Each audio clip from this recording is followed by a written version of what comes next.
Meghalaya Chief Minister Conrad Sangma today said the government would inquire into the aspect of the reported blatant overstepping of jurisdiction and authority with regards to procurement of vehicles and their misuse by one police official. Speaking to media persons, the Chief Minister said that the official report has not come to him till now, even as he added that the instances cannot be called a scam. He said that there may be some issues and government would look into the aspect of inquiring into it.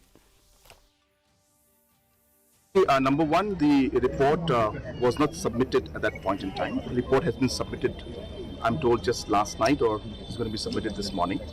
And number two, from the preliminary inputs that we have seen, that vehicles were procured, and it was done from the GEM portal, and it was purchased as per the procedures and norms that are laid down.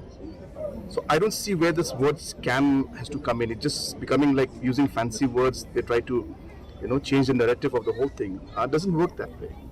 Go with the facts. Yes, there could have been some issue about allotments. That happens. There could be some delay or some other things. But that doesn't convert the entire situation to scam.